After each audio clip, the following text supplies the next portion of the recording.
Hello and welcome to another SciFirst MovieTalk episode. So, in this episode, I'll be discussing the 2018 post-apocalyptic action fantasy, if you like, movie Mortal Engines, as directed by Christian Rivers in, I believe, his feature film directorial debut.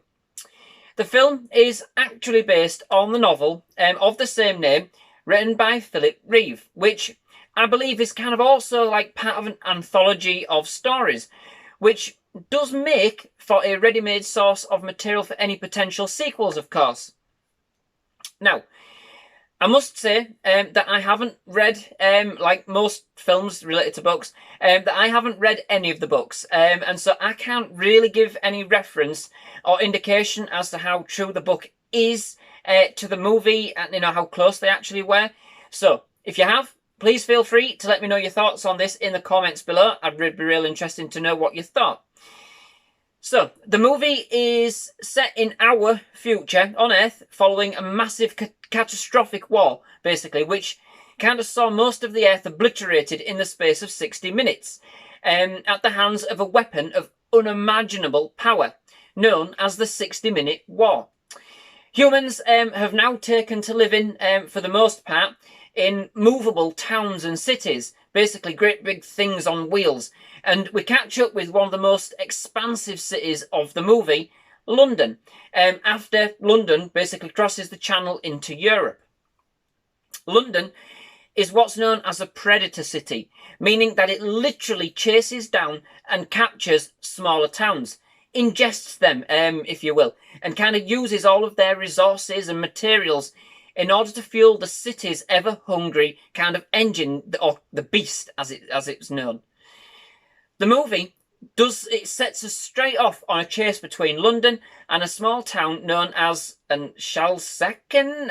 Oh, I can't say the word, but anyway, a small town, which is ultimately captured. I mean, it doesn't really matter because basically that's pretty much we hear of them. But we are introduced to a mysterious character sneaking on board with an obvious agenda. This turns out to be the character known as Hester Shaw, as played by Hera Hilmer, who is seeking revenge for the death of her mother, who she attributes to Thaddeus Valentine, as played by Hugo Weaving, basically the Deputy Lord Mayor of London. However, Hester fails at this juncture to assassinate Valentine and is kind of chased off the city by an apprentice historian, Tom Natsworthy, as played by Robert Sheehan. However, Tom basically hears things that he shouldn't have done and is kind of promptly dispatched by Thaddeus. Unbeknownst to Thaddeus, however, both Hester and Tom do survive the fall off London. They then embark on a daring and perilous journey to try and make it back to London, but are kind of deviated along the way and ultimately find themselves with a group of people known as the anti-tractionists. Basically, a group of people who prefer to live in the more traditional, stationary way that we now do, who are labelled as terrorists by those in charge of London. We then also separately follow the characters of Catherine Valentine, as played by Leela George, who's basically the daughter of Thaddeus, and an engineer, Beavis Pod, as played by Ronan Rafferty, who had witnessed Tom being pushed off London, basically, by Thaddeus. Together, they do uncover a plot by Thaddeus to develop a super weapon using basically old tech, if you like, from the 60-minute war to make basically a move on the anti-tractionists' territory, known as I'm again, can I say this right? Shao, oh dear, and basically claim their land and resources for their own. A race then ensues to find a way to stop London from obliterating Xiaogao, before it's too late. So, from the very offset, this movie has one very spectacular start. It is simply visually impressive. The level of detail in each of the rolling towns, the traction cities, if you will, and especially the City of London, is just basically simply exquisite, to say the least. And the movie opens up almost immediately with us seeing just what these towns and cities can do. And boy, can they move? You know, considering just how absolutely massive they are, especially London. And that's not to mention that we also then see some real impressive parkour scenes through the inner workings of the city. In fact, the detail which has gone into the creation of London is extremely impressive in my opinion, and the way that iconic features of London as we know it today, such as the Underground, the London Eye, and even St Paul's Cathedral, is absolutely excellent and is one of the best parts of the movie for me. Having visited, of course, the city on a number of occasions, it was really interesting to see how it was all put together in a very, very unique way. Unfortunately, as visually stunning as the movie was, the acting does kind of let the side down a little, especially at the start, with basically it seems a little contrived, a little forced perhaps at times, but it does warm up, I think, as we get to know each of the characters, especially between Hester and Tom, whose kind of relationship develops over the course of the film. The film does have a couple of basically surplus characters as well, to be fair, with this mainly being Catherine and Beavis, who really, they don't really do very much as Biden serving as our link to what's happening in London, whilst Hester and Tom are kind of on their travels. They never really get involved in any of the action, apart from basically some sleuthing around the city, and really at the very end when Catherine kind of confronts her father.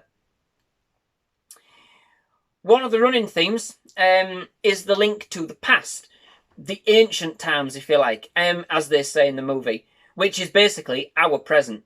It makes for a number of running jokes, which, to be fair, are quite quirky and fun considering the way that they're presented. For instance, even the minions, and I mean, yes, the ones from the Illumination films, they make an appearance as American deities, along with the Twinkie. The joke, of course, being that Twinkies will last forever. The go-to food in an apocalypse, that's what I wanted to say. And not to mention, basically the cheap pop shots that they take at our tech. In such a way, the way that's portrayed, the film does try to take a light-hearted approach at times, but then kind of changes tone to try and be dark and scary. And I think in this movie, the two struggle to complement each other, basically kind of coming across as kiddie at times, but then at the same time kind of not getting the scary elements right either. It has a kind of a mixture of themes and tones which don't always seem to marry, and basically not with the film's overall style. For instance, other towns and cities that are assimilated into London, the movie doesn't make it clear, however, if other predator cities behave in this way, so don't quote me on it, I haven't read the books like I said, but people are actually given jobs, homes. It's not quite slavery, but they never wanted to be assimilated into London in the first place. But when they arrive in London and then are told this, they cheer and seem actually happy with the outcome, but it was never something that they aspired for. The film is certainly set in a post-apocalyptic world. It is the plot. It's where it is. And parts do come across certainly as though they wanted you to believe that it was dystopian. If I'm using the word in the correct context. There is certainly, however, a class divide and a number of different factions in the film that we are introduced to. On some level, it tries to be a little bit like Mad Max, like the film series Mad Max, and potentially 1995's Waterworld. But then at other times, we have scholars, scientists, technology, flight, and even some very serious weapons. In this sense, it doesn't seem to have the cohesion that it needs to have a main thread to follow. Perhaps this was potentially something that would be built upon in further movies. Again, I can't say if this is something that was kind of structured in the books. And so, again, please do let me know your thoughts in the comments below if you have read them. One thing I did actually like in all of this boiling pot of themes was actually the way that the cities and towns actually seemed. They seemed like an eclectic mix, if you like, of medieval, Victorian, contemporary and kind of futuristic elements all thrown in, as well as kind of a mix of ancient and more modern cultures. Okay, so it was kind of a bit of a mashup at times, but it was interesting. to pick out each of those elements as the film progressed. I think the film, because of all of this, the film kind of did or could come across as confusing at times, especially at the start, as it kind of just dived straight into everything but kind of didn't explain much, meaning that we were left to kind of understand just exactly what everything meant from the offset. Kind of really akin, if I'm thinking about it, to Disney's 2012 movie John Carter. It kind of does the same, if I'm honest. And I like this film. Perhaps too much... maybe just too much is thrown in all at once, with a little in the way of explanation or with the plot points just thrown at us when simply convenient. But if you bear with the movie, I think it does pay off and it does get better. Okay, not 100%, but enough, in my opinion, to make it intriguing and a fun adventure to watch. Okay, so yes, the movie is full of cliches, and at least 2 parts do seem like they've been ripped straight from 1980's Star Wars epic The Empire Strikes Back. But anyway, moving on. Along with the special effects, the music also ranked quite highly for me, with the themes composed by Tom Holkenborg, who, to be honest, I'd never heard of before, personally, before undertaking this review, but apparently he has actually undertaken a number of film scores for quite a number of films, such as 2018's Tomb Raider, 2020's Sonic the Hedgehog, and even 2016's Deadpool, and that is just to name a selection. He even remixed one of Elvis's songs back in 2002, A Little Less Conversation, as basically Elvis versus JXL, which I remember became an absolutely phenomenal hit. So, quite a career. I will have to pay more attention to some of his upcoming work. Anyway, the score for the film does complement the grand and epic nature of what the filmmakers were trying to achieve, and has some real bold and beaten battle themes throughout, I thought. Overall, it was quite a fun movie, with some very spectacular effects and an amazing concept, but perhaps a little mixed up at times, which kind of did make it a little confusing to begin with. Perhaps it's not everybody's cup of tea, but I don't mind saying that I really did enjoy this movie. It was right up my street. It was my kind of thing. It's the kind of big, bold, loud movie you just need sometimes. Okay? So it's not perfect, not by a long shot, but it was entertaining enough to keep me captivated throughout and leave me wanting more. We don't really learn how any other city has fared or what they look like. You know, Paris, Berlin, some of the American cities. We don't really know about America. Supposedly left for any potential sequels, I'm sure. And apart from London, you never really get a good insight into the operations of any other of the cultures. Just really mere glimpses or suggestions. And to be fair, though, saying all of that, it is tipped to be one of the biggest box office failures of all time.